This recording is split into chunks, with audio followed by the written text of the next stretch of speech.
and I think this is something I learned from, how one of the big ways I've changed from when I was, 14 to now is that you learn that, you have to be careful when making other people the butt of the joke. Because everyone has, like, most people, they have stuff that they're okay with joking around about, but everyone has that line. Yeah. That, and everybody's line's different. And just because you can joke around with, my friend group now, I would say, like, I have a lot of friends. Yeah. But, like, there is, like, people I hang out with more than others. And, like, all of, like, let's say 10 people. Like, all of them have different lines. And, you're one of them. You're one of the boys, Gabe. But, like I'm aware that, like, my roommate Ben's line, we've known each other for a long time. We've lived together for next year will be 6 years. Yeah. His line's different than, I can joke around with you about or with Bao about or with any of my other friends. Yeah. So I think it's like it is a lot safer. And it can still be just as funny to make yourself the butt of the joke rather than – because a lot of the times you leave people feeling like they're being torn down, even if that's not your intention. And I think growing up, you learn that whether it was your intention or not, you don't get to decide how your words made other people feel. Mm-hmm. So I think it's – and especially over the last 2 or 3 years, I think I've grown a lot in that of, sometimes you just, even though someone throws you a fastball right down the middle, you got to watch it go by sometimes. You can't swing at everything.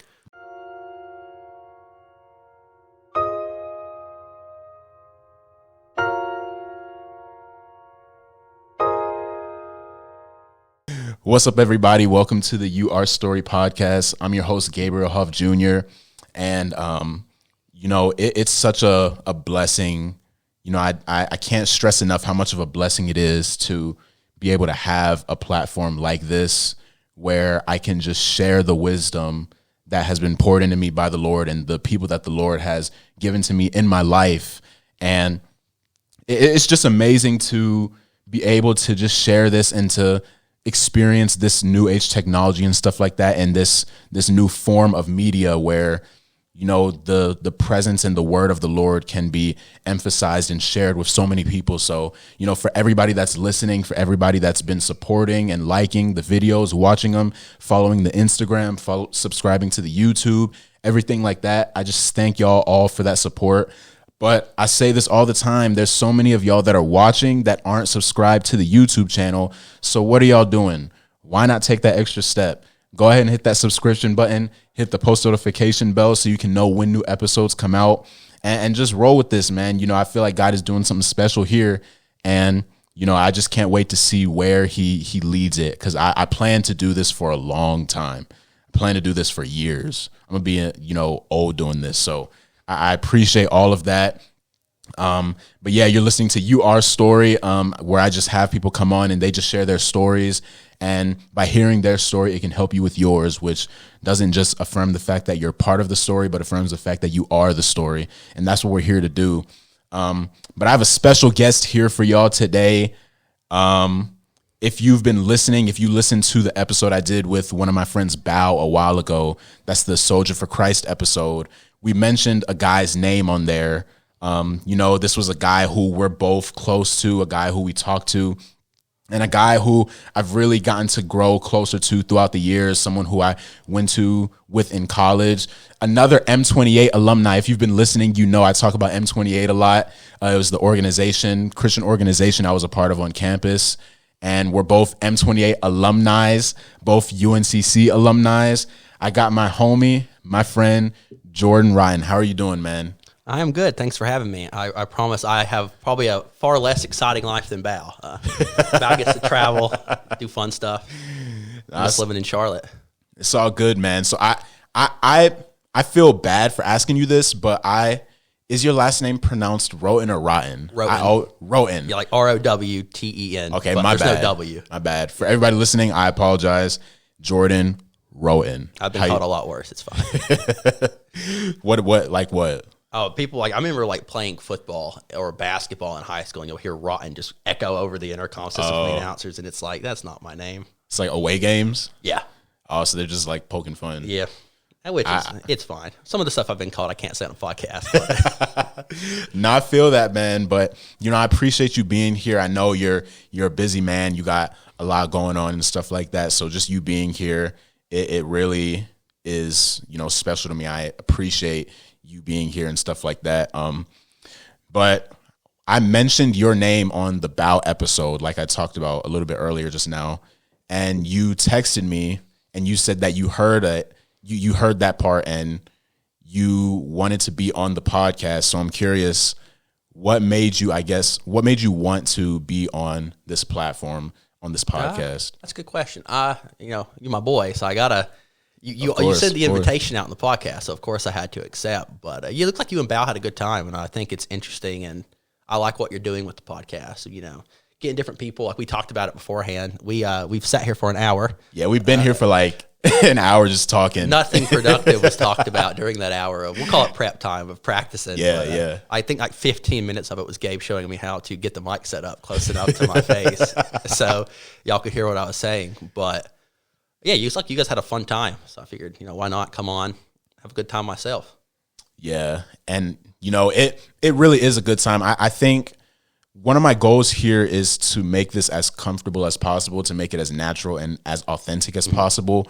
I don't really, for y'all listening, I don't really do too much planning for each episode. I kind of have like a central topic or a central theme that I try to go off of, but I didn't really have one for this episode. But something that you said before we started recording, I told you, that's it. Let's save that, and something that you said was, and I'm probably just I'm probably just kind of not verbatim, but just kind of the gist of what you said was, you kind of operate on a just seeing where it goes type of lifestyle. Yep. And when you said that, I was like, that's it. Let's make the episode about that. So I guess when you say that you operate on that type of lifestyle, what exactly do you mean by that?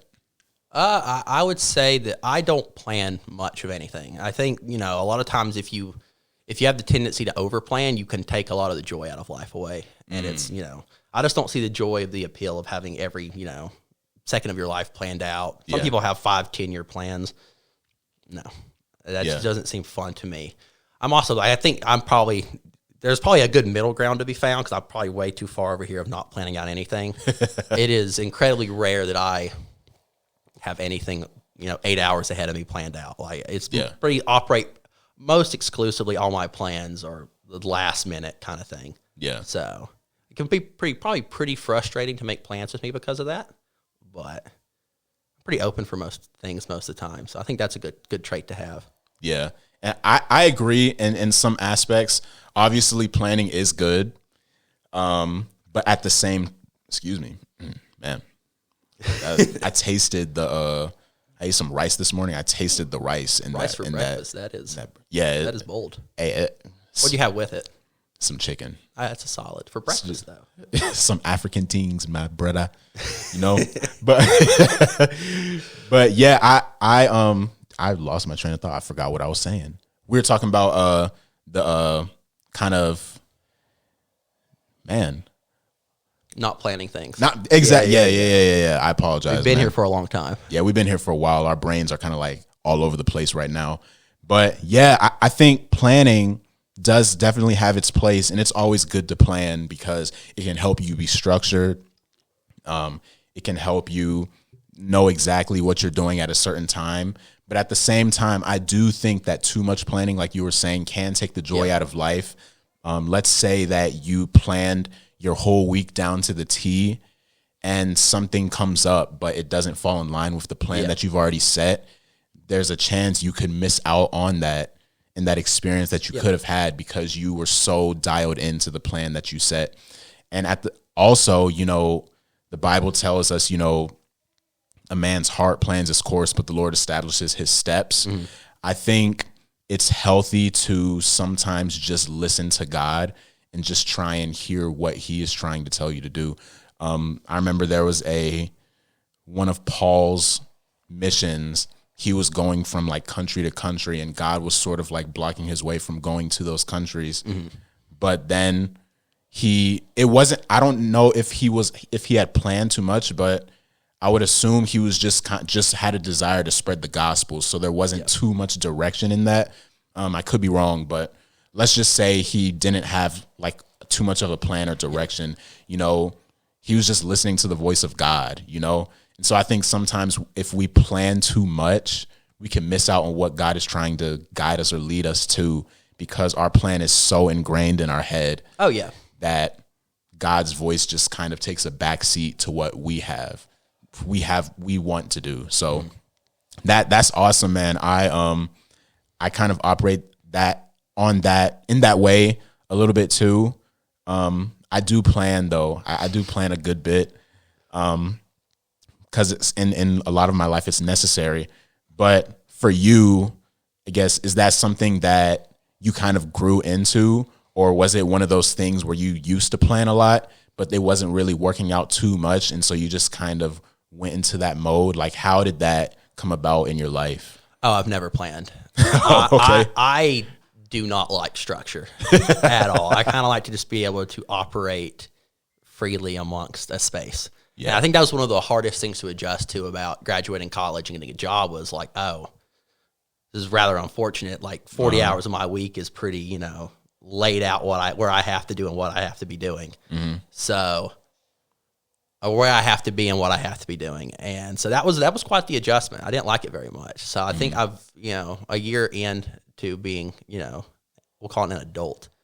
I'm getting there. I'm getting more used to it. Yeah. Because like I've always, especially out through college, I kind of went to bed at like 2:00 in the morning. You wake up whenever you have to go to your first class. Yeah. Come back. I always planned out nap times too. So I would always have like 3 or 4 hour gaps between at least 2 of my classes, so I could go home and take a nap. Yeah. And that was pretty awesome. They should do that at work. Like a nap time? Yeah. Like a resting time? Yep. I should just use my hour break at work to nap. Hey, I think there's somebody at my job, I think, who does that. I could be wrong, but yeah, that's nice. If I could, I would too. I used to do it when I first started working at the job I'm at now, that I'm ironically about to leave. I would go nap in my car during lunch breaks. But now I just work through lunch and leave early. Which is probably, I think it's a better option. I get more of my day back, but yeah, I don't sleep enough. That's why I want to give up caffeine like altogether, like coffee, energy drinks. But as you can see, it's not working out very well. But like, especially the time change just wiped me. Yeah, the time change definitely does that, man. It like messed up a lot of people's routine. Because when it's dark in the morning, it's like, terrible. Oh, I don't even want to wake up. Like when I leave at 7:00, I drive 2 hours a day from my current job to get to work. Yeah, with traffic and everything. And like when I'm leaving at 7:00, 7:15, and it's dark outside, it just doesn't feel like, it's just not fun. Like, yeah, it's dark, and I want to go back to sleep, and it's just miserable trying to get up. Well, that's like when the time changes in the fall, it's like pretty bright in the mornings when you go to work. So you're kind of up, you feel a little bit better, and then you get used to it, and they change it on you for some reason. Yeah, I don't know. A lot of people want to do away with it, but it is what it is, man. We should do away with it. Pick one and stick to it. I don't understand what the purpose is. I don't know. It also messes up playing basketball at the evenings when I get off work, because if it gets dark, like now it's like perfect because it doesn't get dark till like 7:30. So I get home at work at 5:30. Yeah, play basketball for a couple hours and you're good. But you get, if it gets dark at 6 and you get off work at 5-hour drive home, it's dark and you can't play basketball. And it makes me sad. I feel you, man, because basketball's a love, man. But with us, right? Me and your friendship. Something I like to do, I do this on every episode. I like to remember when and how I met people.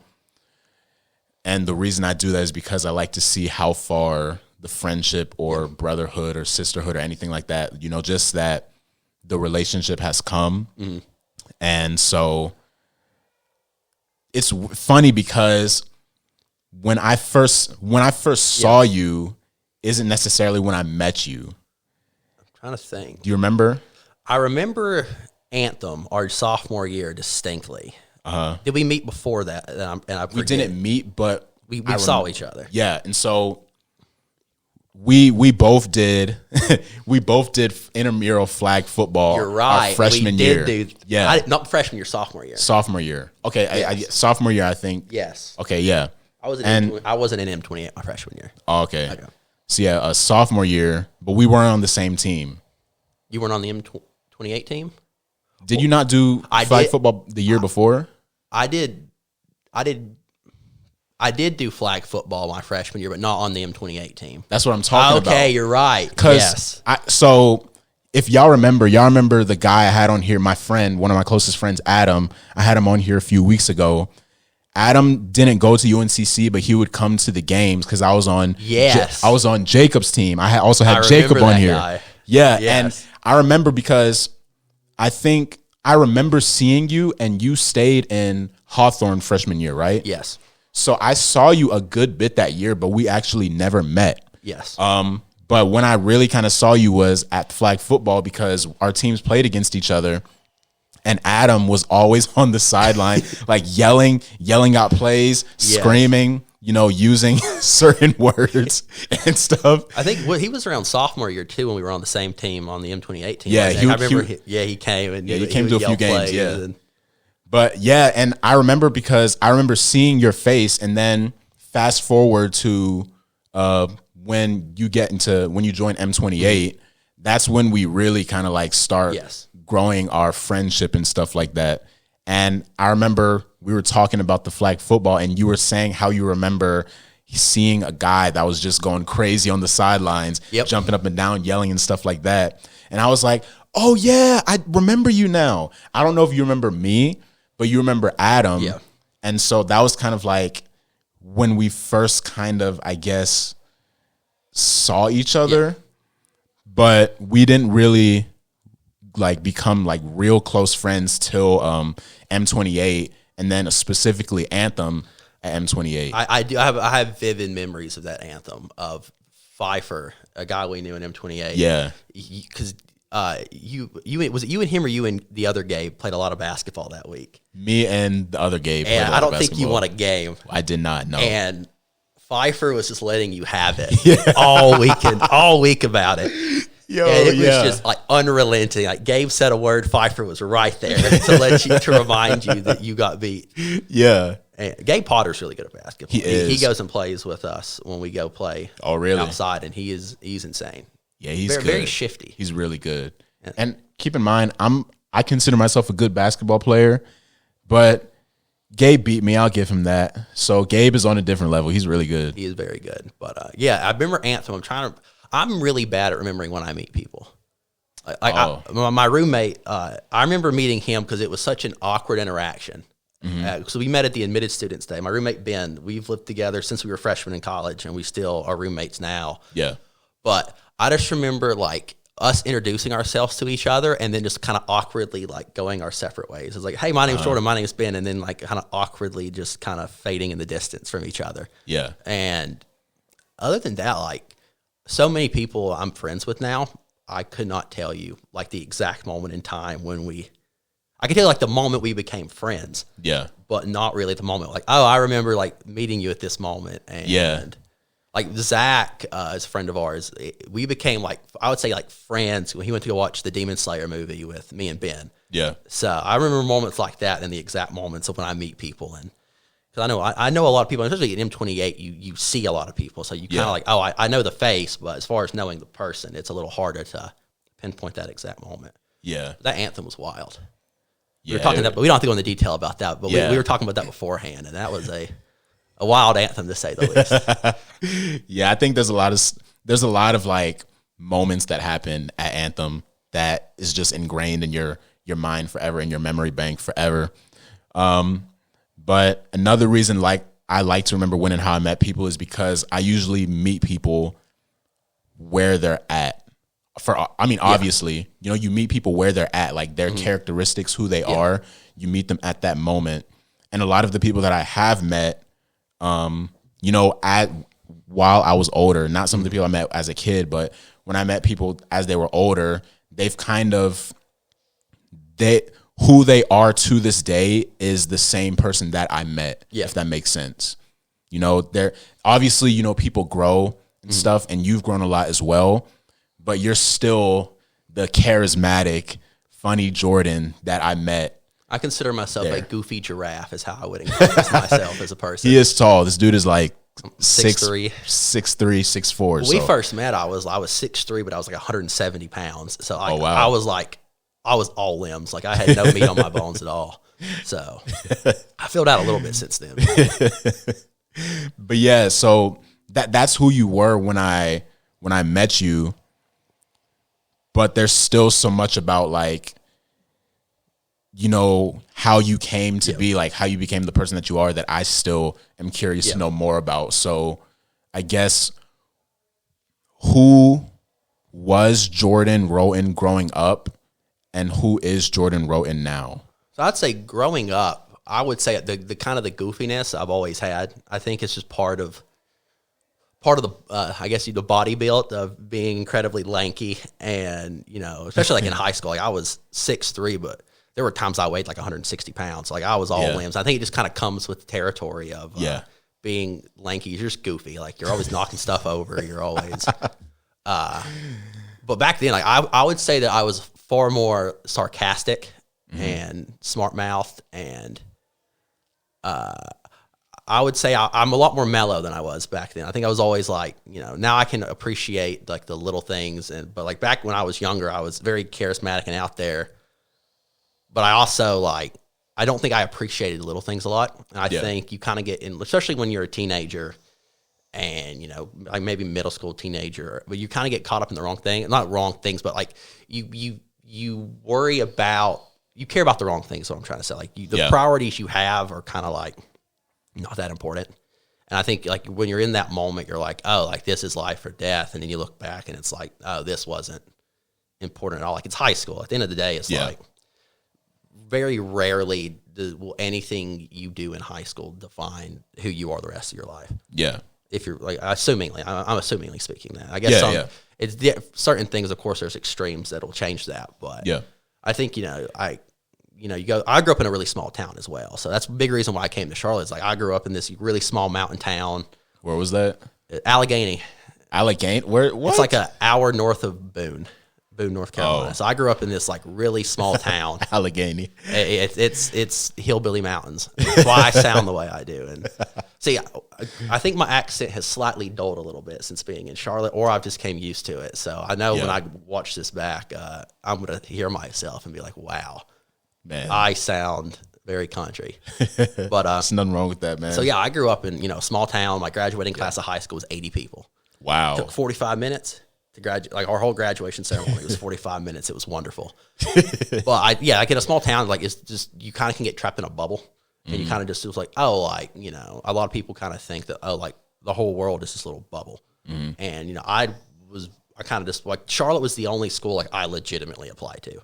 Like it was like, I was pretty dead set about coming to a bigger city and kind of seeing what I guess the rest of the world had to offer. Yeah. And I'm very happy I did. And luckily I had quite a bit of encouragement to do so. Like my mom has always been, probably, I would say my mother has been one of, if not the most impactful people in my life, because she's always been very, supporting. Yeah. And I think that she's always encouraged me to, chase what I wanted, even if it meant I had to leave home. And I think a lot of people some people don't get that. I think some people's parents, want to keep them close, and nothing wrong with it. I think it's all, well, everyone wants, like my older brother, we were very different people. I love him, but, I think he likes the small town atmosphere a lot more than I do. Yeah. So like my mom was very, encouraging and supporting of me, going to college, and, she's helped me so much over the last 5 years of, the 4 years of college and then the year after. And, I stand by going to college was the best decision I ever made. Yeah. I think just the people I've met here, I think college, maybe not necessarily the institution itself, but the people you meet in college and getting to meet people with, drastically different life stories than you. Because I think in a small town, like the whole county I grew up in was like at most 12,000 people. So the University of Charlotte itself is 3 times the size of that county. So it's crazy. Everyone, like, there are mild differences, but for a good portion of it, the majority of people, life stories, their upbringing are fairly similar. So you go to I think the worst thing you can do is surround yourself with like-minded people, like too many like-minded people, because then you never grow. You're never challenged. You never learn the other side of perspectives of things. So, while you can say what you want to about the institution of college, but the people you meet here, you learn, what other people go through in life, the experiences of other people, how they have had to, the obstacles other people have faced in your life. Yeah. So I think that I would probably say is one of the biggest things, though, like one of my biggest selling points on why people should go to college is that you're going to grow so much as a person. Yeah. And the people you meet are going to challenge your brain and challenge you to grow more than you could ever imagine. Yeah. Yeah. And that's so true. I feel like I didn't answer your question there, but I started rambling and went with it. Nah, you're good. You're good. You're good. That does answer it because, I asked you like, who was Jordan Roten? Like, who is he now? Yeah. Growing up in that small town, like you were saying, it definitely can kind of put you in a bubble because it's so, and there's obviously nothing wrong with that. Some people prefer that, like you said, your brother. Oh, there's definitely big perks of growing up in a small town. Like it is, like there's so many, like you can streamline so much in a small town. Like we're like here, like in a city, there's so many obstacles. Like going to the doctor, it's like, or trying to get something. But like in a small town where everyone knows each other, it's a lot easier to streamline a process. Yeah, which I'm a big operations guy, so I'm like, it's very nice. And a lot of stuff I still go back home to take care of. Like a lot of I still go to the doctor back home. I prefer to use like my hometown banks and stuff like that just because like I know the people very well. And, even though it can be a hassle to go back there, like not hassle, but like the time commitment to go back there to spend the time driving, I think just a streamlined process. It's a lot easier on my mental than having to be here in Charlotte dealing with, all the hoops you have to jump through to just go to a doctor's appointment. Yeah. Yeah. And, that's such a good way of putting it because like you were saying, growing up in that bubble, I think a lot of times we can get too comfortable and it can create not necessarily a fear, but a lack of, I guess, an ignorance, and not in a bad way, but an ignorance that there is a world out there of so many people that experience so many different things. And it can even be the same way in the country. Yeah. I'm not saying you have to travel, but I've heard some people who said they've learned more by going to other countries than they ever did here or just staying in the same country that they've always been. And so there's definitely perks to that. And it can definitely like open up your radius of, what this world has to offer. For a person and the learning that you can get. I was the same way, Indian Trail, it's grown a lot since we've been living there. Once upon a time. Yeah, pretty small. There wasn't too much. There's a lot. It's sort of like in the country as well. A lot of rural areas. Monroe too. Yeah. Like even though you have like the overarching area of Charlotte, you kind of have the little bitty like tucked away subsectors in the outside that can be kind of small and secluded. Yeah. And I appreciate small towns too because, there we have the Thanksgiving parade every year. And, a lot of times when you're in such a big atmosphere, that can be like a work environment or, like your school or just your city or your town, a big environment, it's not really too inclusive. Yeah. And so it's like you see a new person every single day. Well, I mean, going to work, you see the same people, but like just on a regular, like it's just so big and there's so much to do. It's kind of overwhelming a little bit sometimes. Oh, that is like true. A small town, Indian Trail, they do this parade every year, Thanksgiving parade.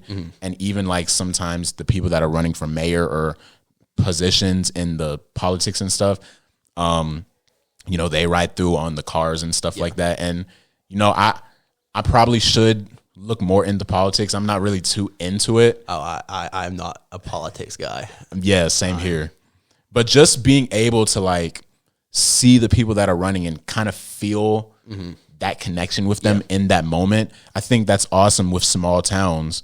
But at the same time, I think it was, like you were saying, going to college for you, I can definitely see how that has benefited you because like you said, you've always been like a good, just like a natural goofy person. Yes. It's not like you're doing it on purpose. It's just natural. One of the most embarrassing moments of my life was my junior year of football.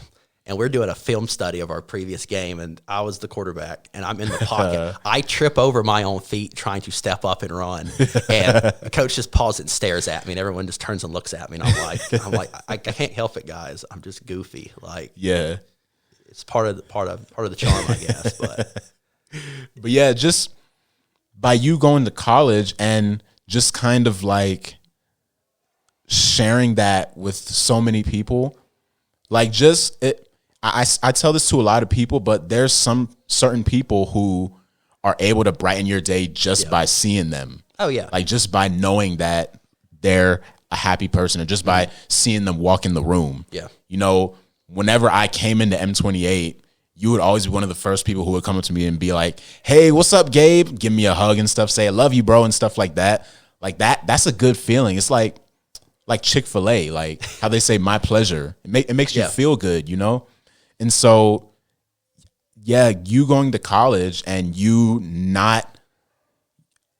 being the same person in that small town as you were when you got to college. Yeah. I think that's I think that's so important for a person, because it's just that authenticity, that not being afraid to show who you really are. 'Cause in a big city like that, it can make people try and fake who they are to try and fit in with everybody else. You know what I mean? Yeah, that's like the big thing of like when you're like a teenager, that's probably like the biggest thing on your mind is fitting in. And it's like, you look back now and you just kind of like, wow, like it doesn't really matter what anybody that you once tried to impress or to fit in with, like now you look back and it's like none of their opinions mattered, like at all. Yeah, but you're kind of like, I wasted so much time and mental effort to fit in with these people, or try to get people to like me, or make decisions based on trying to get approval from others, and it's like none of their opinions mattered. Now that you're 3-4 years away from that, so it's better to just be true to who you are and let the cards fall how they may. Yeah, and this may be, I don't know how well this is going to go, but I feel that I see that a lot in Christianity too. I think a lot of times, a lot of people have this picture of Christianity as you have to be like serious all the time. Yeah. You have to be like stoic. It's like stoic expression and just take it seriously. You do need to take it seriously, obviously, but at the same time, I don't think that should compromise who God has made you to be. Yeah. Because with you, for example, you're the same person everywhere, including when we're in a Christian setting. You know what I mean? You're not, and you don't obviously want to like just start like yelling and stuff like in the middle of service and stuff like that. Because there's like respect. You got to know like your situation and kind of have like situational awareness around you. Yeah. But a lot of people, a lot of Christian people try to sound like, when they're talking to somebody, they try to sound smarter than they are, for example. They a lot of people feel like they have to use big words and stuff like that, say something that is what society would view as profound to have an impact as a Christian. But with you, I think a big impact that you have as a Christian man that you are is somebody who is just able to put a smile on people's face, somebody who's able to encourage, somebody who's able to laugh at themselves. We talked about, we don't have to dive into it, but we talked about Anthem and some of the jokes and stuff like that. Oh, yeah. Some of them got heated, some of them got deep, some of them were like eyebrow raisers. We won't say what it was, but I stand by that I got the worst of it.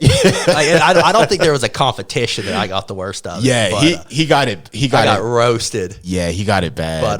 But self-deprecating humor is my specialty, because I think you have to be careful. I think making jokes and like poking fun is perfectly fine, but you have to be careful. And I think this is something I learned from, how one of the big ways I've changed from when I was, 14 to now is that you learn that, you have to be careful when making other people the butt of the joke.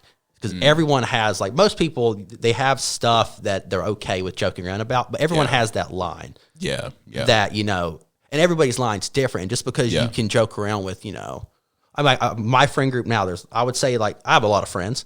Yeah. But like there was like, people I hang out with more than others. And like all of like, let's say 10 people, like all of them have different lines. And, you're one of them. You're one of the boys, Gabe. But like I'm aware that like, my roommate Ben's line, we've known each other for a long time. We've lived together for next year will be 6 years. Yeah. His line's different than, I can joke around with you about or with Bao about or with any of my other friends.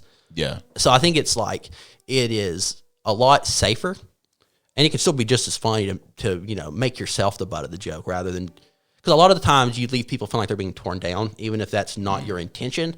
And I think growing up, you learn that whether it was your intention or not, you don't get to decide how your words made other people feel. Mm-hmm. So I think and especially over the last 2 or 3 years, I think I've grown a lot in that of sometimes you just even though someone throws you a fastball right down the middle, you got to watch it go by. Sometimes you can't swing at everything. Yeah, but it's like learning where people's lines are at, learning where everyone's soft spots are, and just sometimes you don't got to say it just because it comes to your head. Yeah, and I think I've learned that a lot over the last few years.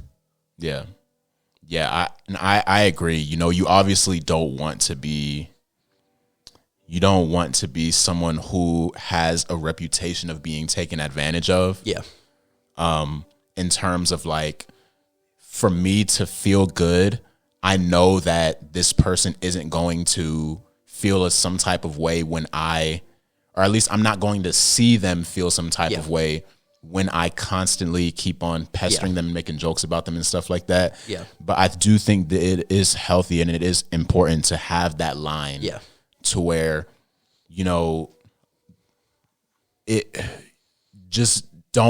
want to have the reputation of being someone that kind of walks over people or that is like a pushover, like a pushover. Yeah. And, there are some people who just won't say anything. There are some people who just aren't able to protect themselves. Right. And so, I do think it's important to have that line and, to do that. But I also think it's important to know how to take a joke as well. Yeah. Some people are really bad at it. Yeah. And I think that's fine. I think that's, I think there are people in my life that, don't take jokes very well. Especially, but I think it's just part of like, you just kind of got to take a step back and like, hey, maybe that's just not an element of our friendship we can have. And it's like, I can respect that, and I think it's fine. I think that sometimes in order to have meaningful relationships and friendships, you have to be willing to like kind of sacrifice that a little bit. Yeah. And I like what you said. I told you before we started recording, I'm a big quotes guy. I keep a ton of quotes in this book. I like what you said about the fastball. I'm going to write that down and I'm going to make sure that I give you the credit for that. Jordan Roten on it. But the fastball, sometimes people are going to throw a fastball and sometimes you can't, sometimes it's just better to let it go than to swing because, with the Bible tells us, and I'm not verbatim, but the Bible tells us, the vengeance belongs to the Lord. Mm-hmm. And sometimes we try to put that in our hands. We try to swing back, and then that can cause a whole chain of events where there's just a bunch of swinging going on from both sides, and other people can be negatively, and dang, I cannot speak over I'm tongue-tied. It'll negatively affect others in that process, collateral damage, and it can ruin friendships. So, I think sometimes it's just healthy, not sometimes, all the time, really. But don't cross a line that you can't come back from. But at the same time, don't be a pushover. But majority of the time, just let it be in God's hands. God is always going to have your back no matter what. And so, speaking of God, man, you are very much a man of God. Yeah. And so, how did you come to make that decision to put your life in Christ? Yeah. Before we go to that, I just want to say two things regarding the last topic before we move on. That sometimes you're not going to find that line until you cross it. Like when you're joking with people. Because, again, like I would say that I have a very no holds bar. Like, again, reference an anthem. I have a pretty no holds bar sense of humor. So, like, you have to go very far before I will be upset. Yeah.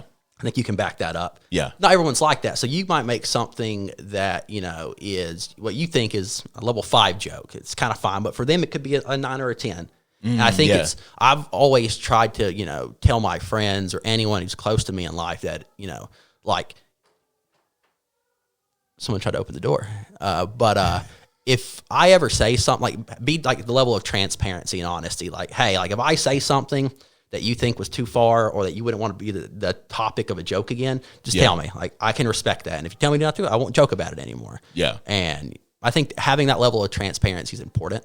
Is that way, you're not like, you're unbeknownst to yourself or making someone else feel bad and you're just unaware of it. Yeah. Now, going back to your next question. I became a Christian my sophomore year of college. Really? So yes, Wow. So when we saw each other in flag football that one time before we met, you hadn't come. Wow. Okay. So I of course, in a small town in the South, you're around church a lot. It's a Bible belt, so you're around it. But wasn't young Jordan? It was not really his thing. So especially I credit my mom a lot for this. Is like my mom didn't try to force a square peg into a round hole. And I think my mom did a great job curating the way she parented to the personalities of me and my brother. Yeah. And so it was never an element of forcing me to go to church or anything. Like once I became, old enough to drive, she kind of gave me a choice. It's like, got to get a job. Yeah. I play sports all throughout the week. So between, I played football from, fourth grade until after my junior year of high school. Yeah. Basketball all throughout high school and in middle school. And I did track my last 2 years. So like all throughout the week, I'm, basketball practice, basketball workouts, football, track, all these things. So I only really worked on the weekends, which, was typically an 8-hour shift on Sunday. Mm-hmm. So, high school Jordan had very minimal interest of, and I would say that if you asked high school Jordan, he would say he was a Christian. But I think I can sit here and say I wasn't. Nothing about how I operated or lived my life at all correlated to the Christian walk of faith. Yeah.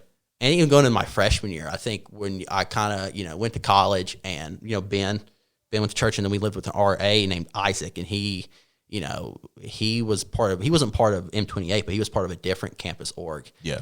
And, he was, active. He invited me to go to their stuff. He invited me to Bible studies and stuff like that. And then sophomore year, Ben and Sheldon they saw one of the big old wooden signs. Yeah. Now, pet peeve of mine, people steal those things so much. Really? Yes. My junior year, Ben was over that sector of M28 that built the signs, and dude, we spend time painting them, building them, putting them, and then they steal them, take them, man. They break them. Like, why would you steal? Those things are pretty heavy. You don't realize how heavy they are until you're running like out in front of the Union. Like, Ben puts in his car in park, and I'm running, grabbing the thing out of the back of his car and carrying it to where it needs to go and sprinting back because we're holding up traffic. Like, those things are heavy. Like, you have to try hard to steal those things. So, sorry for the side rant, but it was ridiculous. I feel you, man. But yeah, so it was, I would say November of 2019 is when I'd say that I think it clicked. Mm-hmm. And I think you kind of just realize that what you're living for and your motives in life aren't fulfilling. Mm-hmm. And like my favorite book, and because of that, my favorite book of the Bible is the book of Ecclesiastes. I love that book. A lot of people say it's depressing, but I think it's, there's joy in it. Yeah, there's a lot of joy in it. And I think for people struggling to find the meaning of life, which is something that I think has always been a thing that I, throughout my, late years of high school, and especially my first year of college, I pondered a lot, was like, what's the meaning to any of it? And, it's assumed to be written by King Solomon, who's old, and he's kind of like, I don't know how much you know about the book of Ecclesiastes. Oh, hey, I could, yeah. But for the people listening too, it's assumed to be written by King Solomon when he's old, and he's kind of just recapping the events of his life. Yeah. And he's talking about just how, how he tried so many different things to find happiness. Or he tried, his works, money, sex, power. The dude, it's estimated, some biblical scholars will say over 400 wives, and then how many other. And he talks about just how unfulfilling and how in vain everything, how he felt. Nothing could ever really satisfy his meaning of life or satisfy what he was looking for. Yeah. And I think, you kind of I think a lot of people struggle with that. Yeah. And I think, it's a great book.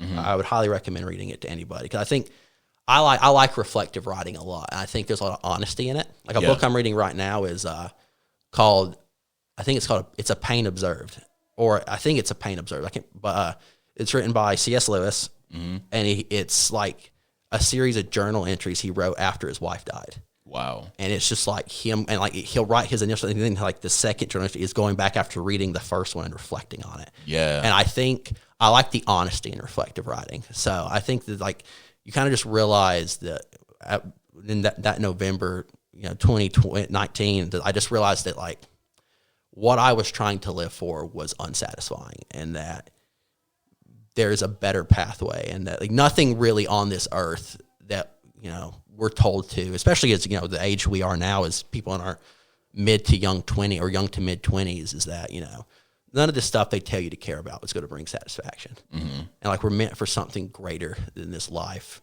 on this floating rock under the sun. Yeah. So that is my story of, that's why I love that book. The book of Ecclesiastes is great. Is that the book that made it click for you, or was it like through somebody else, or was it through another book, or was it through M28 where it was that moment that it clicked for you? So I've been going to M28 for 2 or 3 months, and I was, I talked to, some people a little bit, and then just one night in the library, one of the few times I ever went there. We were just a group of people, and we were talking. It was like 2 or 3 o'clock in the morning, and I think it just finally clicked that, like, what are you doing? Like, like you just have that moment where it clicks.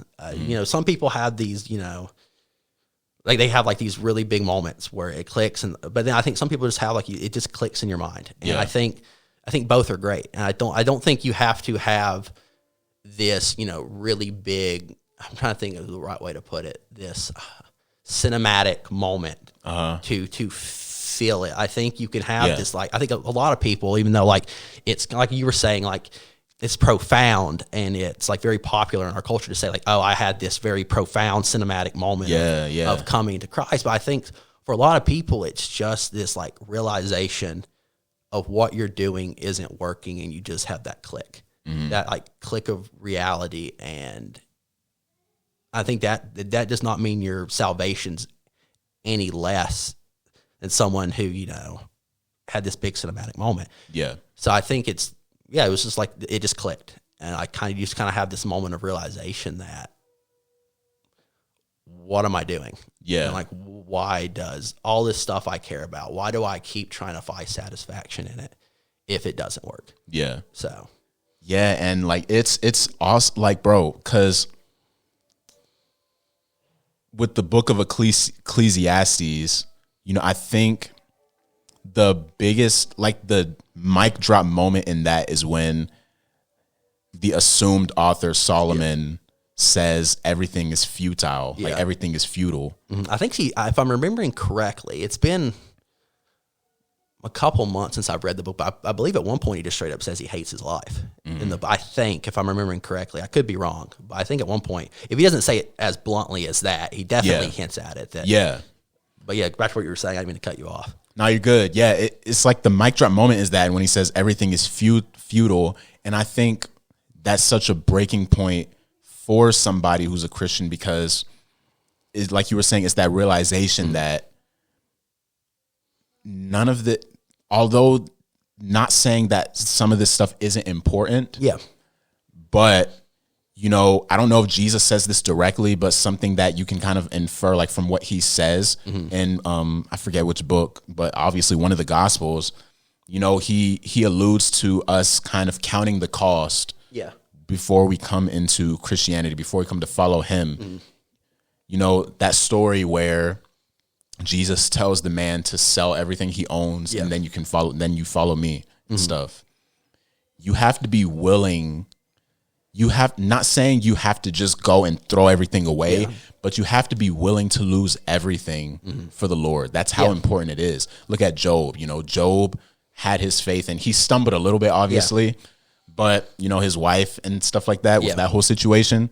But for the most part, Job remained faithful despite losing almost everything, pretty much everything. Yeah. And so counting that cost means, when you're stepping into that relationship, when you come to that realization, to put your life in Christ's hands, you know, you kind of have to mentally prepare yourself to be willing to sacrifice, you know?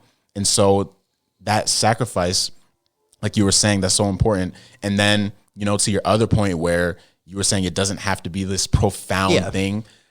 That's something that I struggle with too. I struggled with for a while. Yeah. Because both of our stories are kind of, we were around the church and then we grew up and then we just became Christians. We just came to that realization. But there was like I would say like a 4-year gap where I maybe sat foot in a church once. Wow. From like 16 to 19, I think. Something in that age gap. So yeah. Okay, that's different from us. Yeah. I it's like every week. That's how I was raised and stuff. But yeah, like I was saying, I struggle with that because my story and my testimony is in the, I guess how society would look at it. It's just so simple. Yeah. It's like I grew up in the church, so you were supposed to become a Christian. You know, it was like always like written, which obviously was because, I mean, God writes our stories. But obviously you're a Christian because you grew up in the church. And sometimes that I struggled with that because it's like, who can I impact with my story? Because it's like, it's just you're doing what you were supposed to do. Yeah. You know, whereas we have all of these other stories of people who, I was struggling with this. I was, you know, at gunpoint. I was, you know, all this. I almost lost my life and stuff like that. And I came to Christ in that moment. And nothing wrong with that. That's so powerful. Every testimony of someone who came to Christ is very powerful. But I think a lot of times, and I see, and even on, you know, TV and media and stuff like that, we popularize so much the people that had like the rags to riches testimony. Yeah, like the American culture of, you know, of like the rags to riches, this like tremendous story of success. Yeah, and it is a tremendous story, but we can't forget about those who think about like every work that God does is powerful. Yeah. God bringing somebody from rags to riches, I believe, is just as powerful as God bringing somebody that grew up in the church to himself as well. And I think we have to start celebrating that a lot more. Yeah. I mean, you know, and that's part of the reason why I really enjoy this podcast. I don't ever want to, I do want this platform to grow. Yeah. But I don't want it to get to the point where there's only like celebrities here. I mean, yeah. You know, people that have like these big stories, but they're also unrelatable as well. Like, I think we get so caught up in the profoundness that we forget that like the common person probably, their story is probably far more simpler than that. And like, even though we might have fairly like bland stories, it's probably something a lot more people can relate to, because a lot of people probably struggle with the same thing of feeling like, like my story is not exciting or stuff like that. Or like my, you know, coming to faith was just kind of like, something like little clicked and I didn't have this like big, profound explosion of, that doesn't mean it's any more valuable or any less valuable. Exactly. So. And, you know, once God gave me that realization, like you said, like your story matters, you know, people can, and then he started opening up more opportunities. And, you know, it's crazy. The main reason, obviously it was because of the Lord, but the main reason I'm even on the trajectory, like I was telling you, I'm soon going to be preaching, is from my testimony. Yeah.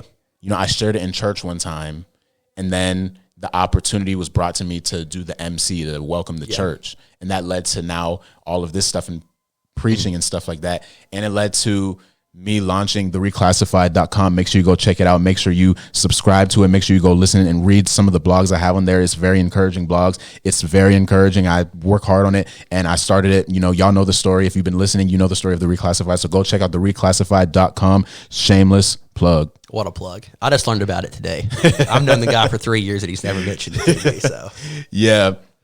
But one of the big reasons I started that, you know, it's for everybody, obviously, but it's also for just the common man, you know, the common man and the common woman who grew up in church. Yeah. And I think our stories can be powerful because I think it can just go to show that you don't have to be a Christian just because that's what you were supposed to do. Yeah. That just because that's where life brought you. You can choose it because you actually want to have a relationship with Jesus. You know what I mean? Yeah, well, that's the thing in the South, especially in the Bible Belt, the idea of like the nominal Christianity, where it's like, you know, I grew up going to church. Everyone around me goes to church. Yeah. I still go to church. I'm a Christian, of course, but it's like, I think it's different once you have that genuine connection, and like you're not doing it because you're doing it to fit in. You do it because you genuinely have a faith in God. Yeah. And that's so important. And I think that our stories do have value in this world. And I do believe that God can use any testimony, you know, the rags to riches testimony, the, you know, simple life testimony and anything. It's all profound. It's all profound in my eyes. You know, it's all important. And like I was saying, I don't ever want to compromise the goal of this podcast. You know, this podcast is for everybody. If people that are more well-known want to come on eventually, they're more than welcome. But I don't want to just put myself in that box and forget about just, I hate to say like regular people, because nobody's, one of J. Cole's songs, he's like, no such thing as a life that's better than yours. I don't think anybody's like better than anybody. You know, obviously we're better at certain things, but just the core of our value in the eyes of the Lord, which is the only eyes that matter. We're no more valuable to him than somebody else, and they're no more valuable to him than we are. But I don't want to forget about, I guess, the simple common man. You know what I mean? And I hate using common, but like it, you know what I mean. And I hope, you know, those listening know what I mean too. But that realization, man, once you came to that, you know, and you can correct me if I'm wrong, kind of like what you were talking about before with you kind of just take life as it is, I guess. You don't really do too much planning. Do you think that is why you love the book of Ecclesiastes so much? Because the assumed author Solomon kind of emphasizes that, you know, everything is futile, or was it something else? I think that's definitely a part of it. But like my mindset with, you know, my refusal of structure and planning, I think it goes into like other aspects of my life as well. Like I probably don't care enough about a lot of things. I will say I think I'm incredibly low maintenance, and I think that sometimes it rubs people the wrong way. Because like some people like especially I've learned through interaction with people, like I have friends, you know, and different, you know, friends, family, they like to plan. And I think like there's probably been times that my refusal to plan has probably made people feel unloved, or that I'm not prioritizing them, which isn't my intention, of course. Yeah, of course. And I'm a big, like, it is, I'm trying to think how to word this the politest way possible and also correlate it back to what you said about the book of Ecclesiastes. Yeah. Might have to just break it up into two sections. I don't know how I can loop it all together, but So you're all good, man. I think a lot of times my lack of care of planning and all that can seep into like, I have a very short list of people whose opinions I trust and whose opinions I take into account when I'm making decisions. So I think like as a whole, I completely lost my train of thought, and I'm trying to pull it all back in here of how it all works together. Because I think a lot of times it's like probably just an adaptation of that. Like this what we're kind of taught to value is that, you know, you can't live your life to make others happy, or because that's kind of like, you know, you fall into that same pitfall of what he did in Ecclesiastes, where you're trying to use all these things to get the approval or to find happiness. And some people it'll adapt to like they need the approval from others to be happy. And I think I'm probably on the complete other side of the spectrum, where there's like, I have a very short list of people that I let have any type, their opinion have any like consideration in my life choices. And you can be better than that than I am. But I'd advise there are probably, there are better ways to do it. I think a lot of people have wisdom. Like I'm 23. just turned 23.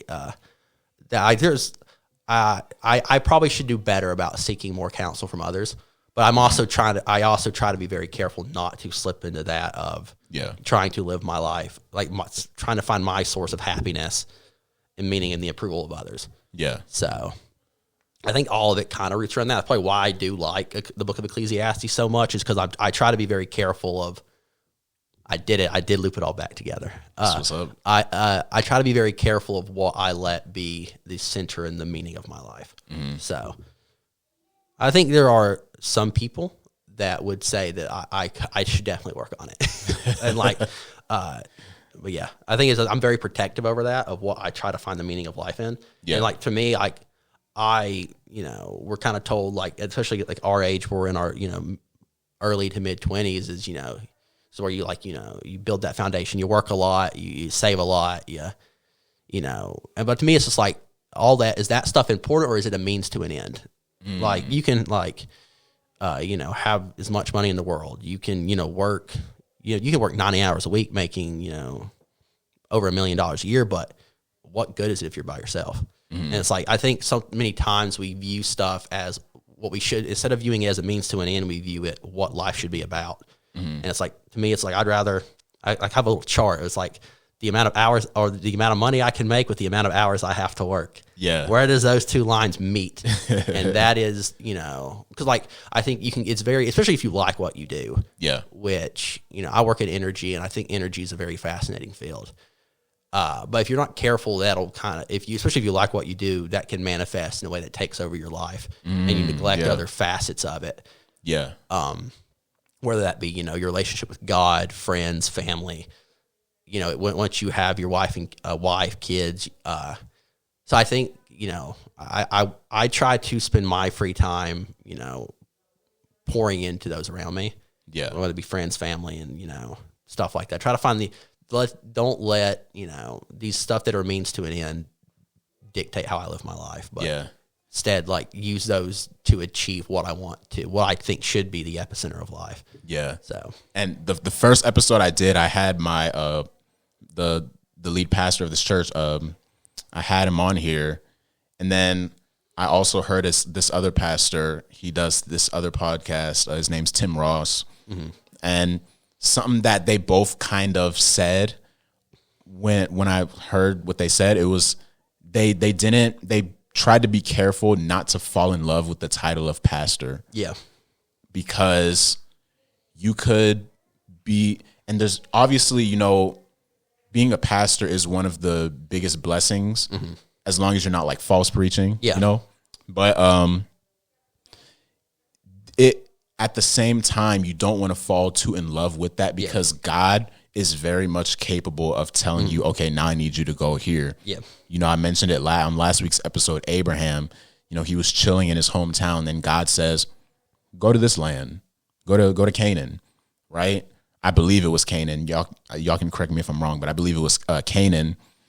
But yeah, God is very much, has the authority and is very much capable of telling you, completely switching it up. And, right now I love doing this podcasting thing. Yeah. But God could have something completely different for me tomorrow and tell me to stop doing this right now. Yeah.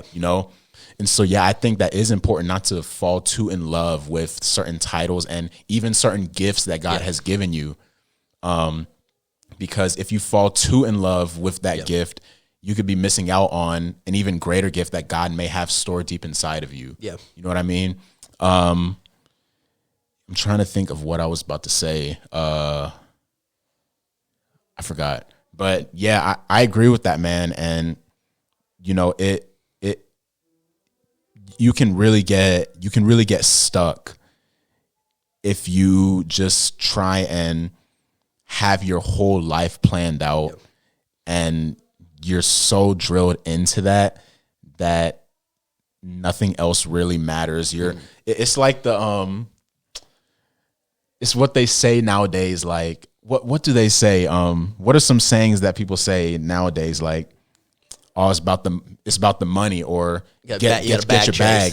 You gotta chase your bag. Chase that bag. It's What good's a bag if if you have no one in your life to spend spend the bag on, or if you spend all your time obsessing over acquiring money, typically speaking, you're going to probably view other people as a means to an end, rather than it. I think it should be the opposite, where we kind of view jobs and money as a means to an end. Yeah, and focus on people, and even that type of mindset, it can make you not want to befriend people that aren't in that same on that same quote unquote level as you. Like if you're making a lot of money and you're only about getting the bag, I only want to confide in people. I only want to befriend people that have that like mindset of just chasing the bag, chasing the bag, chasing the bag. You could be missing out on somebody who may just like having a simple life and just being at home and, a small house and stuff, who could give you so much wisdom and maybe even help you achieve your goal even more. Yeah. But having that mindset and just putting yourself in that box, you're limiting yourself. And that kind of goes back to what you were saying earlier, being in that small town and kind of wanting to venture out and, learning and seeing that there is a world out there. We can put ourselves in this box and then tape it shut and allow nobody to come in. We trust nobody. And it's like you're missing out on so many things that you could be enjoying in this life. You know what I mean? Oh, yeah. That's something I try to be cautious of, because I do have some social anxiety and I'm an introvert. So there was always this temptation of just like, do I really need to talk to new people? And they're like, sometimes talking to people I don't know sometimes is like terrifying. But I think it's like there's so much to grow in, and there's so many opportunities by going out and talking to new people. Yeah. And I think it's just very important to try to do, even if you're bad at it like I am. Like to me, there's nothing more difficult to do than go up and starting a conversation with someone you don't know. Like once I get going, I'm fine. But trying to start a conversation with somebody is like the most mentally taxing thing I can imagine. Because you just think you think so much about like, what should I say? Is this person gonna like me and stuff like that? Something I hear somebody say a lot is, and this is kind of more so relating to like shooting your shot with a woman, but I think it can be with just wanting to make friends as well. Don't think too much about what you're gonna say. Just go and be yourself. And if they like you or not, you can't make somebody like you unless you're being fake. If you put on this persona, they're not gonna, whether it be a significant other or a friend, they're not gonna like you for you. They're gonna like you for the persona you put on. Yeah. So it's like, at that point, what is the benefit of having someone like you for the unauthentic you? Yeah, and it's burdensome having to carry that load of being somebody else. And look at David and Goliath. Yeah. Before David went out and fought Goliath, he went up to Saul, and Saul was like, here's my armor. Yeah. Saul's armor didn't fit on David. Mm-hmm. But when David went out and he was himself, being who God made him to be, he knocked down that giant. I think a lot of times people in this world, we try to put on somebody else's armor and go out and try to live life like that. Yeah. But that's burdensome. If David had gone out there with that armor all on him, he would have been putting his trust in the armor of man instead of the armor of the Lord. Yep. You know what I mean? Oh, yeah. And, I think that when you just trust in God, when you fully trust in God, David said not verbatim. A lot of the verses I say are not verbatim, so don't quote me, but they are like in the Bible. David says, the same God who helped me defeat the bear and defeat the lion and protect the sheep is the same God who's going to deliver us from the Philistines, deliver us from Goliath. And so, yeah, man, just being yourself. And that's something I see in you. Like everywhere I see you, you're always yourself. And I try. That's something that's something to be celebrated though, man. I can't really hide. I'm 6'3". Like I can't really tuck away somewhere. Yeah. So I think what you're talking about is also kind of a pitfall of how the American culture is set up. For y'all don't know, I'm an econ major, Belk School of Business. Yes, sir. But I was listening to a podcast and they were talking about how uniquely individualistic the American culture is set up to be, and it's like it's very vertically individualistic, where so that we treat others as competition. Yeah. Where cultures like Japan are more like horizontally. I think it was Japan, more horizontally individualistic. We're kind of rooted more of coming up as a group. Yeah. Where like here we're kind of treated as we don't really appreciate others because we're kind of taught to view them as competition, and like how we gauge success should be based off how those around us are doing. And if you fall behind, you're a failure. Yeah. And it's like, I disagree with that mindset a lot, because I think it welcomes in this mindset, like you said, where you only want to be around people, like you kind of get this attitude that you're better than people, and like like how you're saying, like you only want to be around people who are socioeconomically the same as you, or higher up than you. And I think it's I was thankfully raised by my parents and step parents, because blended home, that at the end of the day, you're never, no matter what, you're never better than anybody. Like, I came to the city, I got a degree, but at my core, I am a mountain hillbilly. Like that is like, no matter what I do, I'm never going to outrun the accent. So it's always here. It's here to keep me humble. But I do love it. It makes me unique. But it's like, no matter what, you could have all the letters after your name, PhD, whatever, MBA.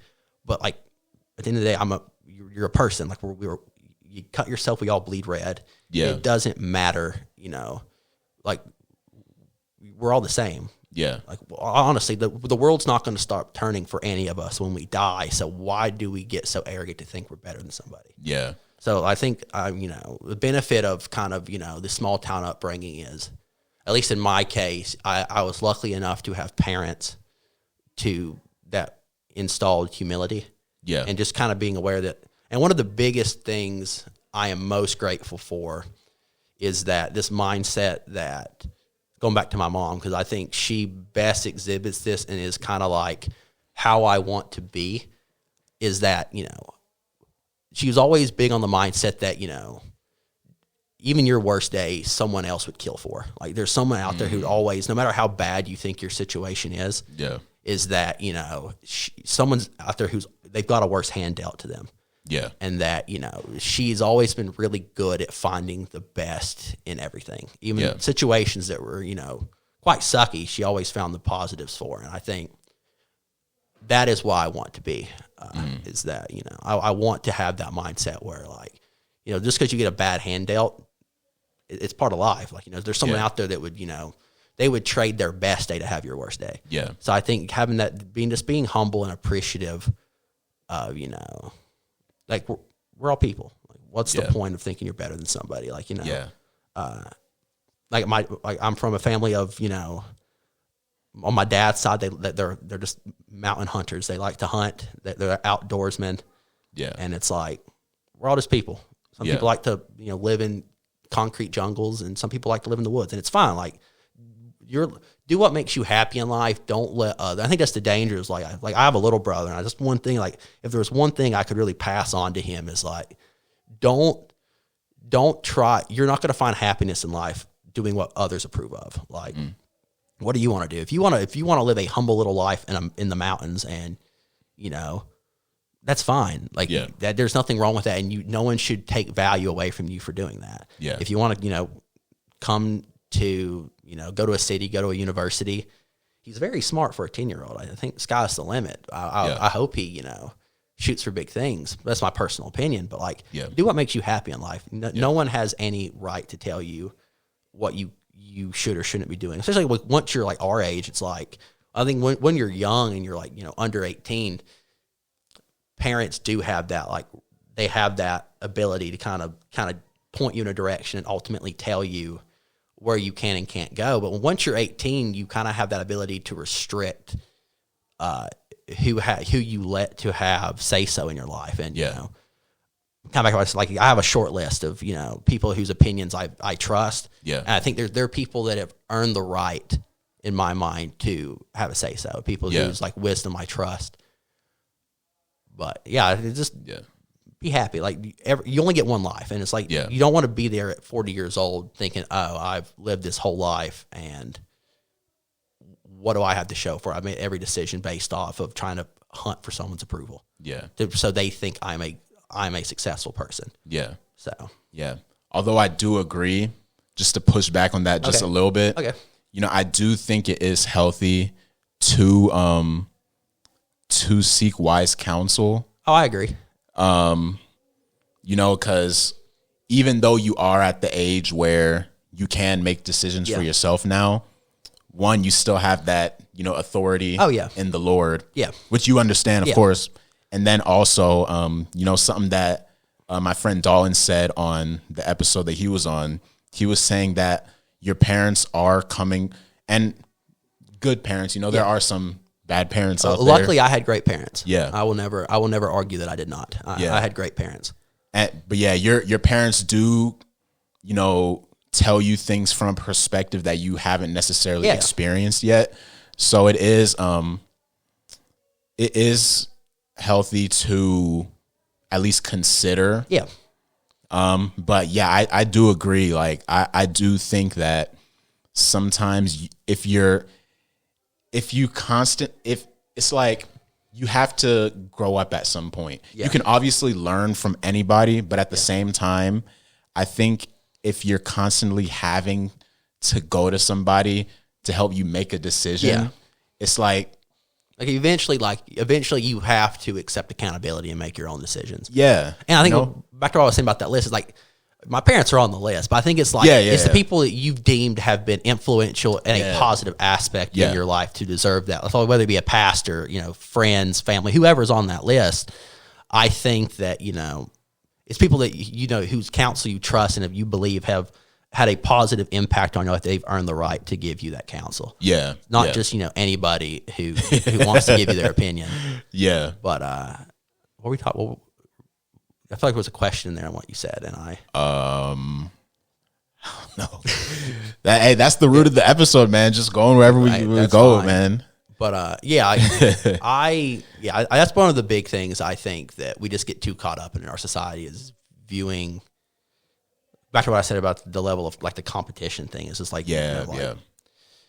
seek counsel for those that are important, but then like don't view others as competition because it's just gonna deteriorate every relationship you have. Yeah, and you see like imagine you can point to situations that you've witnessed where like people just you aren't truly happy for those around you because you become so absorbed in the idea that you have to compete with them. Yeah, that like you have a friend who's getting married, but instead of being happy and joyous in their life, you're jealous that you're not in that same phase. Mm-hmm. Or you see a friend succeed in their career, but you're not quite where you're at. So like resentment sets in, and it's like, no, like everyone's path is different. Like, and kind of what you said about growing up is like, I think everyone's eventually going to have to, some people have to grow up earlier than others. It's like your background and, your situation and the hand you're dealt in life is going to affect when you eventually have to, like you said, like grow up and make your own decisions. And, and it's different for everybody. Yeah. But I think, be okay with taking things at your own pace. Yeah. I think, it's easy to suck into this trap of like, is this a career pathway I want to be? We're in our 20s. Like, this is the time when you get to, my cousin said, my cousin Josh said that you're in your 20s. Just, it's the time where you learn stuff. Mm-hmm. You try stuff out and you see what you like and you dislike. Mm-hmm. And it's just like, if you're not, if you're 25 and you're still figuring that out, that's okay. Yeah. Just because, everyone else has it figured out doesn't mean you have to. Yeah. As long as you're happy with what you're doing. Then. Yeah. And I don't think anybody ever really has it figured out. They may say they do to try and save face, but in reality, like we're all going through something. We're all trying to figure things out. I heard a perspective, even in marriage, when you're saying I do to your partner, not only are you saying I do to what you already know about them, you're saying I do to what you don't know about them. Exactly. And you're committing to them not having it all figured out. Yeah. And it's like this mindset, like, I think, marriage is a big deal. And I think that's something that people like, I think it's kind of stereotypical to say that in our culture, everyone says it, but people just kind of rush into it. Yeah. And then they, and especially we're like, it's a commitment. Like, you're kind of taking that all the flaws that you do or don't know about that person. When you say I do, you're committed to helping them figure it out just as much as you're trying to figure it out on your own. Yeah. And I think people forget about that. So, you're kind of just, again, we kind of get so absorbed in ourselves that we forget that, you know. Yeah. And kind of going back to your point, I know we're It's fine. but hey, so I have nowhere to be till 5. So yeah, we might have to keep this going because this is such a good conversation we're having right now. But to one point you said a little bit earlier about the competition thing and how in society a lot of things have become competition nowadays. You know, I do think it's okay to have a desire, like with the marriage analogy you used. Like if you see somebody getting married, I think it's okay to have a desire to get married. Oh yeah, I would agree with that. But you want to be careful for it not to turn into jealousy or envy. Or you take away from them as well. Like you're like their friend and they're expecting you to, but like your resentment is restricting your ability to be there with them in this exciting part of their life because you can't get over the resentment of, you know, you not being there. Yeah. And, you know, something I was reading through Deuteronomy and, you know, God told the Israelites through Moses and he says this, you know, and like when he's given the 10 Commandments, he says it like specifically when he's telling us not to have idols, not to live in idolatry. He's saying, for I am a jealous God. Yeah. And that can be something that's confusing for a lot of Christians because like, how can God be jealous? Isn't jealousy bad and stuff like that? I'll get to my point, but just to kind of explain that a little bit, you know, God is perfect. So God's jealousy is justified in the sense that he is perfect because it's coming from a place where he has such a desire to be in relationship with us that when we, as the imperfect humans we are, constantly just keep on rebelling against God and falling into the trap of idolizing other things, whether it can be people, things, you know, your phone devices, video games, anything, you know, God has such a holy and perfect desire to want to be in relationship with us that seeing us just constantly keep on going to these things instead of him as the imperfect humans we are, that obviously doesn't make him feel good. So God's jealousy is justified in that sense. But, you know, like I was saying before, you want to make sure your desire doesn't turn into jealousy or envy. And a perspective I heard about that, which was pretty, you know, cool. You know, jealousy and envy can often in the human language be married together and people can kind of use those in the same context. But with jealousy, what I heard, jealousy is more so when you have such a desire to be on the level of somebody else that you're willing to, like, it puts in your mind that I want to be there so badly that I don't like the situation. I hate the situation that I'm in. I hate, you know, who I am right now. Envy is more so I want to bring them down. Jealousy is like I have this burning desire to be on their level. Envy is like I have a burning desire to bring them down to mine. And both of those mentalities are unhealthy for anybody, I feel, because it can make you unappreciative of what you have currently that the Lord has given you, that the Lord has you stewarding and things like that. And so that competition societal mindset that like you were saying before, that's something that's so prevalent in today's world. And it can really make you miss out on so many things. It can make you miss out on life because there's a time of work, but there's also a time of enjoyment, I feel. Obviously, life is meant to be enjoyed, and that joy comes from being in union with Christ. But I think we can, even in Christianity, I think that some Christians feel that they are supposed to work 24/7 for the Lord so much, but God may be calling you to go spend time with your children. You know, God may be calling you to go take your wife on a date. God may be calling you to go watch a movie with your cousin that's in town instead of going to this conference that you were supposed to attend. So I think it can make you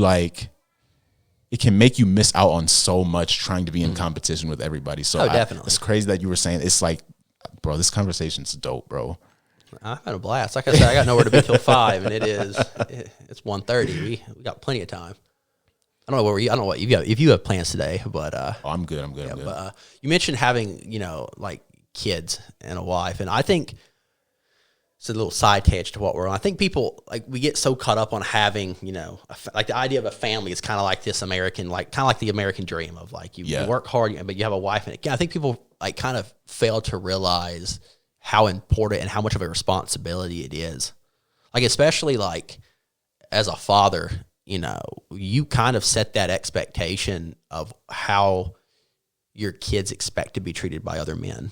Mm-hmm. Especially when it comes to parenting girls and then mothers parenting sons, you kind of set that expectation of what you expect to be treated like. Mm-hmm. There's a lot of statistics that go into it of statistics show that, people that grew up in abusive households tend to stay in abusive relationships longer because of the fact that is what you're comfortable with. And you kind of set that precedent of, oh, this is how I was always treated. This is how I expect to be treated. So I think people forget about that when we get so caught up in the dream that we failed to realize the responsibility of it until we're there. Mm-hmm. And then you're kind of just, you learn on the fly and it's a little too late. So I think especially as men, we are both men here, parenting daughters, you kind of set that precedent of how she will expect every guy to treat her throughout her life. So if you kind of have that pressures on to be this very involved, respectful, you set that precedent of what she's going to expect throughout her whole life. So I think people forget about that. Yeah. And to go with that as well, something I tell my brothers all the time is, I tell them all the time, be prepared before it happens, so you'll be ready when it happens. Yeah. And, obviously that kind of goes into the planning thing. Yeah. But at the same time, I'm getting better. it also reminds me of another thing I heard this reverend say one time. He said, haven't been there, can't tell going there how to get there. Mm-hmm. And, a way that you can help yourself in those situations, we're not married yet and we don't have the experience of that. Mm-hmm. And so if we were just to hop into it, we would be kind of going blind a little bit. Yeah. We would obviously have the Lord on our side, but I think there is a level of preparation that is necessary as well. Yeah. And I know a lot of churches offer premarital counseling. Yeah, I think that's healthy. I think that a lot of couples before getting married should do something like that. I do think it's important to, I do think it's important to go to somebody that has experienced marriage. Yeah, typically in that regard. At the church I go to, it's old people. It's people in their life. I think it's I want to say the age threshold is. I imagine everyone I know that's done it's been married 20 years. So I imagine it's they don't you got to be pretty old in your marriage. Yeah. I think they walk you through what life is like when you're first married, as you go through different stages, obstacles that come in and kind of getting your expectations on the same level of what you expect within a marriage. Yeah. So which is a good idea probably. Yeah, definitely. And what was I about to say? I completely lost my train of thought. But it was along those lines of what I completely lost it, bro. But yeah, I agree, man. It definitely you definitely want to go through that counseling. It's kind of like Christianity, like I was saying earlier, count the cost, because you're gonna have to allow the Lord to prepare your mind to be willing to make a sacrifice for him. Yeah. Abraham and Isaac. Abraham was willing. Even though he probably didn't want to do that. Yeah. He was willing to do what the Lord said, even if it meant coming at the expense of his son's life. Yeah. And so I think it's the same thing in marriage. I think that's important because someone else trying to open the door. We're popular today. I'll continue what you're saying. But I think that messed me up. But yeah, I do think it's important to count the cost. before getting in marriage too, because in marriage, I mean, we're not married, but I'm pretty sure it's well known that sacrifice is going to be necessary within marriage. There's a reason they say like the traditional marriage thing, in life, in health, in sickness or health, in health, right? You're committing to this person, and you're saying I do to this person, and like we were saying earlier, you're saying I do to not only what you do know about them, but what you don't know about them. God may have it in their story 20 years from now. They may get sick. Yeah. And, it's maybe difficult to navigate that, but it's important to understand that that's a possibility before hopping into marriage. And that's more so like for anybody, because anybody can get sick. Oh yeah. It's not like this specific person is going to get sick. So that doesn't necessarily, I don't think that necessarily goes into the process of choosing who to marry, but just the overall like idea of marriage that definitely falls in that regard. It's a commitment. Like, you see a lot of times with, people get married and you get so infatuated with the idea of having kids, and like sometimes people just biologically can't. Yeah. And you can see, that puts a strain on a lot of marriages where, because that's like something a lot of times people don't know until you're having fertility issues. And then you learn that like, oh, yourself or your partner are, you're infertile. And it's like, that can put a big strain on it, but like you signed up for that. Like that's part of the commitment, and to me, it's like, I want kids, but they're not a deal breaker. Yeah. And like, I'm not going to I couldn't imagine, leaving someone because of that. Like something like that, it's really out of their control. Yeah. But like some people, they the thought of not having their own biological children is just like, it's mind boggling to them. Yeah. But it's part of what you sign up for. Like you made that commitment, and that's supposed to be a lifelong commitment till death do you part. Yeah. But, sometimes you just can't help some stuff. You can't help people get sick or stuff that's going to happen in the future that you don't know at the current moment. And you got to think about that too, because that may be God calling you to adopt or do foster care. Your lack could turn into an opportunity for another child's gain, another child's opportunity to experience what it is like to have two parents. Yeah. And when that child gets older, you may be able to tell him the story of how, y'all weren't able to have kids and y'all decided to adopt him. And that'll be so like, I guess it depends on the kids. Some kids probably would get, feel some type of way. Yeah. But, I wonder what the percentage of kids that are adopted know they're adopted. I've always wondered that statistic, but can we do what you were saying? That just popped to my mind real fast, and I've always wondered. But yeah, imagine an adopting kid hearing that, his adoptive parents stayed together despite the fact that they weren't able to have kids.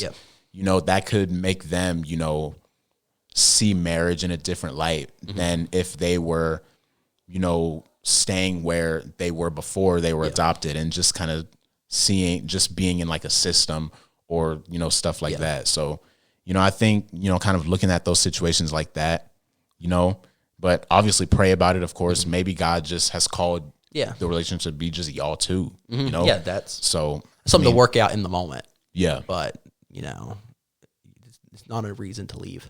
Yeah. Like you've made a commitment to that person, and they're your life partner. Yeah, so exactly. But man, this was a great conversation.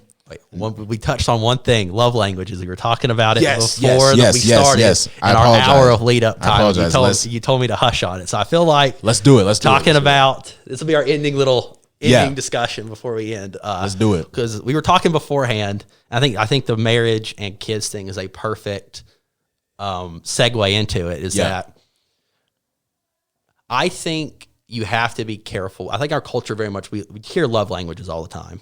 I think you have to be careful, because I think they can introduce a lot of selfishness into a relationship. Because I think so many times when you discuss sacrificial love, it's talking about others should sacrifice how they show love to meet your needs. But I think it's a two-way street where part of sacrificial loving is also sacrificing how you receive love to make the other person feel like they're loving you well. And it's a two-way street, because I think a lot of times, like, everyone, like, I'm not going to punish someone. I'd rather someone give me love 100% of how they know how to than 80% of how I would prefer them to. Yeah. Because, like we said earlier, I don't receive gifts are not my thing. I feel awkward people giving me stuff. Like, it just feels weird. Yeah. But I've had to learn that there are people in my life that they like giving gifts. Like, it's what they do. My roommate Ben, he's a big gift guy. The amount of gifts he's given me and the amount of gifts I've given him over the 6 years we've known each other, big gap. Yeah. I try to, because I always get him a Christmas present because I feel obligated to.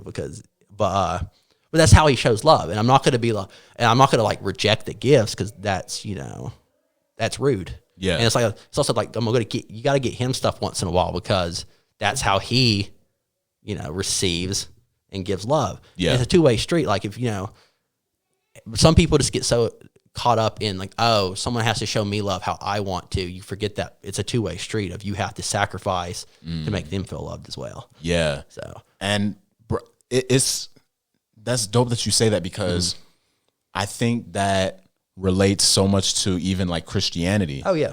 I'm the same way. I struggle with receiving gifts too, not because I'm not appreciative, but I don't believe in like the work-based salvation. Yes. I believe in, like, God sent his son. Jesus' blood covers all of our sin. Yeah. And we are saved because of his finished work. But I'm also a person who I struggle sometimes with free gifts, because I'm very critical of myself, and I like to work for what I have. Yeah. Not saying I work for like my salvation, because I understand that, but I'm just talking about from a human perspective. I like to be able to work and feel that I have earned this gift, but Jesus wants us to sacrifice that mindset and just accept him. And I think we have to be able to do the same thing for people. Yeah. Something Salo told me, I forget what the context was of the situation, but I had received a free gift from somebody, and I was telling him about it and how I was kind of struggling with it. Like, I just feel like I don't deserve this, Yeah. And in many ways, we don't, but he told me, you have to learn how to be able to accept free gifts. Yeah. And that word you said, that sacrifice, you have to sacrifice. You in a way, you have, in some aspects, not every aspect, because there are some ways that people show things that aren't healthy for you. Yeah. But if it's not like detrimental, I think it's healthy to sacrifice the way that you receive love from people. And going on the other way, the two-way, like you were saying, it's important to sacrifice the way that you show your love for them. That's why it's important to have communication, with a relationship. Something that I tell my parents all the time, I want my wife to know everything. Yeah. Like, I want to be so communicative that she's able to tell if I'm mad when I get home. Yeah. Just by my body language. I want to be able to tell if she's mad or had a rough day when she got home because of her body language. Yeah. That's how badly I want that communication to be. And so I think communication is important. Hey, I like this, or I like that, or maybe, do this a little bit differently. Yeah. And just that way of that showing love. I think that's so important, what you're saying, man. And it is important to make that sacrifice and just see the bigger picture at the end of the day. So the way you like broke that down, that kind of makes it all make sense to me now. And I think it takes a lot of personal reflection to realize, like, you have to be honest with yourself when, like, looking over that, because you could think, again, like, kind of like what I said earlier, is like, you don't get to dictate how other people feel about your actions. So like, even if you accept it, did you accept it in a way that made them feel loved? Like, or was it like kind of begrudgingly, fine, I'll take it. Yeah. But it's like, I'm aware that I am very low maintenance. And I think that certain personality types, especially people that, like, they need to feel needed in order to feel loved, I have historically struggled to, I think I've historically had some not confrontation, but conflict in those relationships because Yeah. like I've been told, it's like, how do you, like, I've been told that I am frustratingly low maintenance. That's the most accurate way I think I've ever heard someone describe me. Yeah. Is that like they want someone that they felt they needed to feel needed, but they feel like, how do you make someone feel needed when they barely have any needs and they fulfill them themselves? Yeah. So I think it's like, even if it's not natural, kind of just opening yourself up to letting other people in. And like, try to find ways to make, like, if someone in your life, whether it be a relationship, a friend, family, like they thrive on that, or like they need to feel needed, to feel loved, try to find areas. Like, I've worked on trying to find areas of my life where I can seek them to allow them to feel needed. Because I think it's part of, like, you got to sacrifice yourself. It's a sacrificial love. It's not others sacrifice for you to feel loved. We sacrifice as Christians. We're supposed to sacrifice to the world. Yeah. And same thing like with, you can, like, with respect, like, just because someone, disrespects you doesn't give you the right to disrespect them. Yeah. And it's like, we are called to be loving and respectful. I think, like, as Christians, we are, above all things else, we're called to be loving to our neighbor and to the world around us. Yeah. And I think some people forget that. Yeah. Or we get so caught up in what our society deems as love that we forget what real love is. And that's like, like how Christ died for us, dying oneself for everyone around, like how Christ died for all of us. And I think people just get too caught up in what the world tells us is love, or what love should look like. Yeah. And it can bring about an unintentional pride. Yeah. Because it's not necessarily a bad thing to be like, oh, now you're good, I don't need this, or like, I don't want this, keep it and stuff. But I think over time, it can grow into an unintentional pride to where it's more about me than it is about them giving to me. Definitely. And so, I think both of us can definitely work on that and just learning how to, accept more free gifts from people, because it just may be something that God put on their heart to do. And something that this lady told my dad one time, at his job. I think she was trying to give him a gift or something. Yeah. And he was like, nah, I'm good. And she was like, don't block my blessing. Good saying. You add that to the quote journal. Yeah. She was like, don't block my blessing. Obviously we can't block God's blessings. We don't have that power over him. But I think that just kind of puts it in perspective, because, that could just be their way of worshiping by giving to the people that God has placed in their life that has helped them in some type of way. Yeah. And they want to just give back to the Lord by giving to the person that God placed in their life. You know what I mean? Yeah. And so, I think that's definitely important, man. It's something that I've been working through the last couple of months. Just trying to get better at, the self-realization of where you fall short in that. Yeah. And I think that's something you got to work on, because it's part of a relationship, is that it's a back and forth street. And if you can't receive love, how are you supposed to give it? It's a two-way street. It's a 50-50. Yeah. It's not like you can do one and not the other. Yeah. So. I completely agree with that, man. But this was such a great conversation. I'm definitely going to have you back on for a part 2, man. Oh, definitely. Let me know when. Definitely, bro. Because this was amazing. I know for a fact, like, somebody's gonna be impacted and moved by we talked this about whole conversation. So. Yeah, we dove into a lot, and that's the embodiment of this episode. I still don't have a title for it. I can't think, but I'll let you know when I come up with it. Okay. But that's the embodiment of this episode. Like, it wasn't planned. It wasn't manufactured. We just went in, just natural, man. So I know it's dope, man. I know when my family sees this, the first thing my mom's going to say is a comment about my posture. I know she's going to like sit up straight, and I'm like, I can't help it. Yeah, but I appreciate you being on here, man. I appreciate you for being on here. And just, I like to say this on every episode, gracing this platform with your presence. Well, thank you. Thank you for having me. Yeah, man, I enjoyed it so much. And, for y'all listening, thank you for tuning in. If you've made it this far, I appreciate you. Make sure to go share with a friend. Make sure to follow us on the Instagram page. That's UR Story Podcast on Instagram, the letter U, the letter R, Story Podcast on Instagram. Make sure to go follow on there. And, you know, just get different updates on there as well. Make sure to subscribe and follow on all the streaming platforms. That's Apple Podcasts, Spotify, Google Podcasts. Leave a rating, leave a review. That'll be greatly appreciated. I just like to hear what y'all think about each episode, what y'all think about, you know, what was said and stuff, and different ideas and topics to talk about. You know, I'd love to hear what y'all think about that as well.